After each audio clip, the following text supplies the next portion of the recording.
«Мой дом – моя крепость». Эти слова, сказанные английским юристом Эдуардом Кокком, стали на сегодняшний день более чем крылатыми. Плохо построенный дом всегда будет местом негатива и раздражительности. Итак, как не допустить ошибок при выборе строительной компании, мы разберем в этом видеосюжете.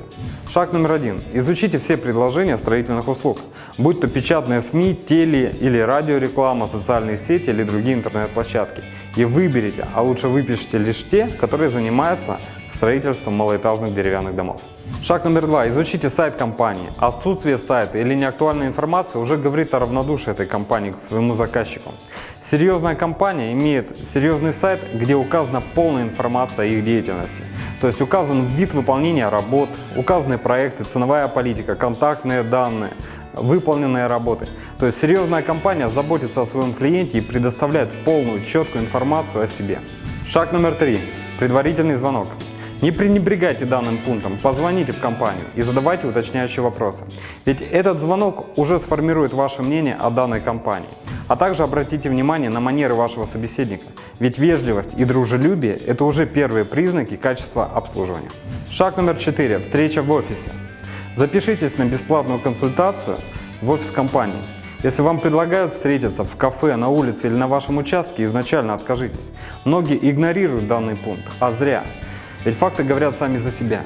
Если у компании нет хоть какого-либо офисного помещения, то это уже говорит о том, что у них нет и слаженного штата сотрудников, и четкой организации труда. И у вас есть большой риск связаться с теми людьми, у которых нет и финансовой возможности выполнить свои гарантийные обязательства. Шаг номер 5. Оцените уровень компании. Ведь в компании работает множество сотрудников. Это и сам директор, инженер-конструктор, прораб, водитель-снабженец. Надо понимать, что, возможно, часть сотрудников будут работать на выезде.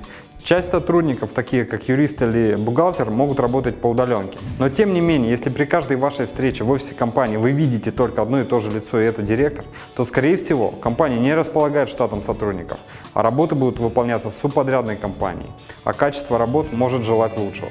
Шаг номер 6. Задавайте уточняющие вопросы.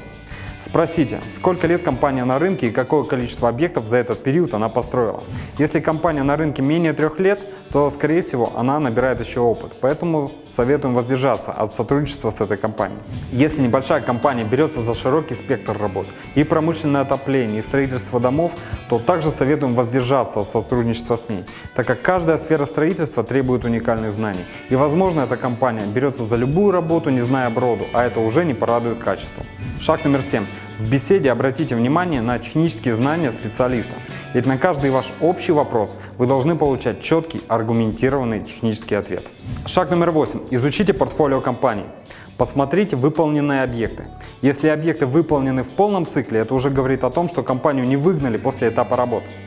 Большое количество выполненных объектов уже говорит о том, что компания пользуется спросом, и ее уже до вас проверяли предыдущие заказчики.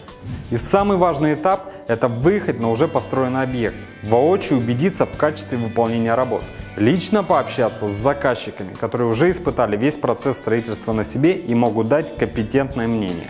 Итак, мы перечислили для вас основные шаги для выбора хорошей строительной компании.